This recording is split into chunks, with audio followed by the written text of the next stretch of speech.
वो हमसे टैक्स ले रहे हैं खेतों से, हमारे पे दबाव डाल रहे हैं कि तुम क्या करोगे, जबरदस्ती नील की खेती उगाओ, तुमको 3 कट्ठा में 1 कट्ठा का नील करना ही पड़ेगा, जिसमें 4 भाग का अगर मान लो खेत है तो 3 भाग आपको अदर खेती और 1 भाग में नील की खेती करनी पड़ेगी। यहाँ है मिल वर्कर के साथ जबरदस्ती का आपको ओवर टाइम करना है, जबरदस्ती का आपको काम करना है, और काम नहीं करने पे उनको दंड दिया जाता था। साथ साथ क्या था, उनका स्कूली शिक्षा लोगों को वो कन्वर्ट कर रहे थे, क्रिश्चियन बना रहे थे। साथ साथ उनका स्कूली शिक्षा ऐसा था जिसमें कि हमारे यहाँ का जो कल्चर था उस पर प्रभाव डाल रहा था। तो गांधी ने कहा कि मोटे तौर पर अगर तुमको सब कुछ खत्म करना है या इन पे छोड़ करना है, इनका सामान खरीदना बंद कर दो। सामान खरीदना बंद करोगे तो क्योंकि ये तो इसका एक तरह से कॉलोनी है, उपनिवेश है, और ये पूरे उपनिवेश पे अटैक होगा, क्योंकि इंडिया एक बहुत बड़ा बाजार शुरू से रहा है, स्टार्टिंग पीरियड से इंडिया बाजार रहा है, तो उसको तुमने सामान खरीदना ही बंद कर दो। अब इनके स्कूल्स में पढ़ाओ मत, तो अल्टरनेटिव क्या, तो कहा कि आप गुरुकुल से स्थापित करो, आप अपने कॉलेज खोलो, तो कहा भैया AMU खोलो, जामिया, साथ साथ आपका BHU, विद्यापीठ, इन सब की शुरुआत होती है। कहा भैया हम चलो कपड़ा तो इनका जला देंगे, अल्टरनेटिव क्या, अगला सोर्स क्या है, कोई तो अल्टरनेटिव होना चाहिए ना। पर ठीक है, आप खुद का खादी ग्राम उद्योग की स्थापना करो, खुद का चरखा चलाओ, सूत काटो, कपड़े बनाओ। ठीक है, सबसे पहले इनका शराब उराब पीना छोड़ो, मत भ्रष्ट करता है, इनको छोड़ दो।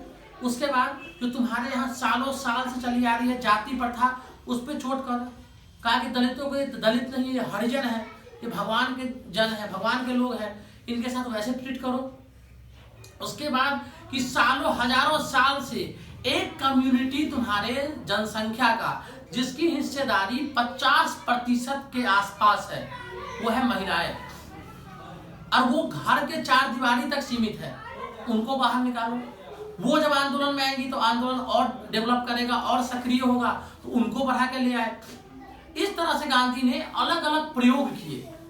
फिर बस एक नमक का टैक्स नहीं देना या नमक का कर चुकाने से नहीं होगा, आप ऐसा करो कि उनको सीधे सिंपल भाषा में अंग्रेजों तक ये बात समझा दो कि हम किसी भी प्रकार से एन केन प्रकारेण हम नहीं चाहते कि ब्रिटानिया सरकार, अंग्रेजी सरकार भारत में 2 पल भी यहाँ पे अब रुके, आपको जाना ही पड़ेगा किसी भी कीमत पे, क्योंकि उनका सीधा सिंपल सा एक कॉन्सेप्ट था।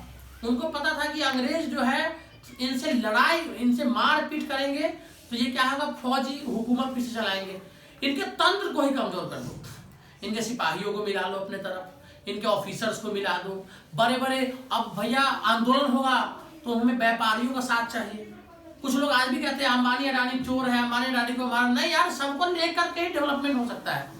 जिस तरह से अंबानी अडानी की जरूरत है वैसे एक लेबर की भी जरूरत है, तभी तो स्किल इंडिया की बात होती है कि पढ़ा लिखा लेबर हो, पढ़े लिखे लोग हो, तो इस तरह से हर तबका को लेकर के चला जाएगा, और तब जाकर के मूवमेंट आगे बढ़ा। तो इसमें आप वकील ले लो, डॉक्टर्स ले लो, टीचर्स ले लो, स्टूडेंट ले लो, मिल के मजदूर ले लो, या किसान ले लो, या महिलाएं ले लो, सबकी भागीदारी होती है, और तब एक प्योर और परफेक्ट सत्याग्रह की शुरुआत होती है।